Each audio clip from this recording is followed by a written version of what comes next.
Greetings, fellow book lovers. It's time once again for Shelf Life Book Reviews Online, where I present to you a book that I've read and reviewed and very highly recommend. And today's book is a great one. It is Here One Moment by Liane Moriarty. This is published, this is a Canadian edition. This is published by Doubleday Canada, and it retails for $38 in Canada, and it has 500 pages. Now, in the States, I assume it would be in the $28 to $30 range, but is definitely a book that you should seek out.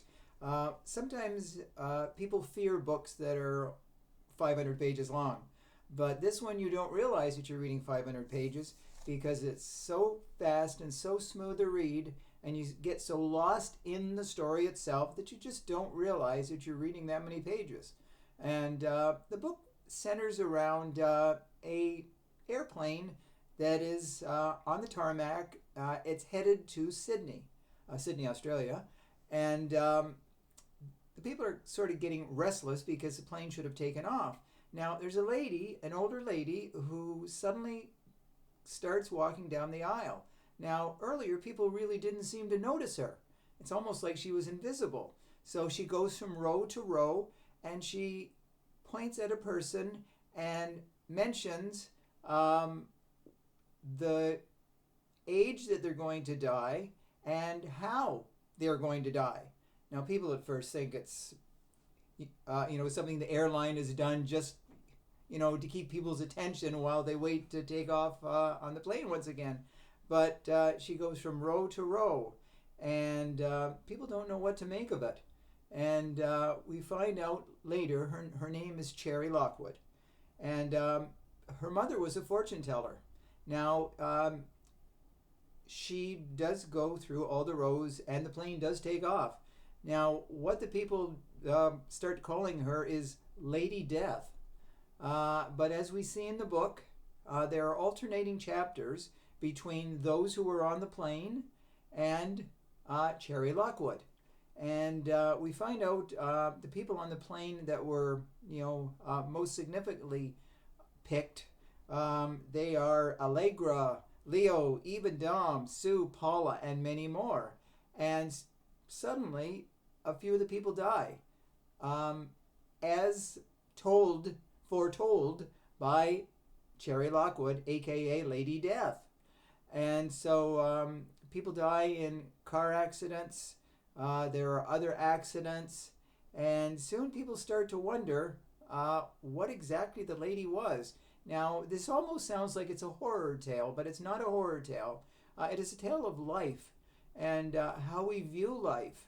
And if we think that our life is going to end at a certain time, it's suddenly more precious. It's almost like we take it for granted when we're alive, but if we're faced with death, we view it differently. And this book really is philosophically significant as we find out, what exactly is Cherry Lockwood and how did she get this talent? But does she really have the talent? Or is it like a self-fulfilling prophecy that if people think they're going to die at a certain time, they give up hope?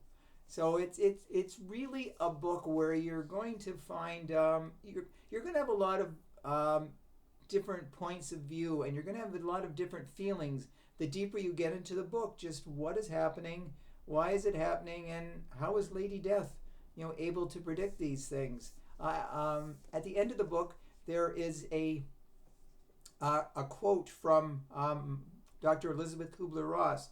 She wrote about death, and she basically mentions and says, not knowing when time is up, we have to live our life to the fullest because it's the only life that we have left.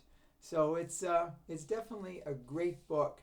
So I suggest that you spend some time reading this book. It's a long read, like I said, 500 pages, but is certainly worth your time. So that's a book I heartily recommend for you to read. It's been a bestseller. It's been talked about quite a bit, and I think you'll enjoy it. So thank you for watching. Hopefully, if you do buy the book, you will let me know if you do agree with my review. But I'll be back again with another excellent book very soon. Until then, stay safe, stay sane, stay in touch, and I will see you at the bookstore. Bye for now.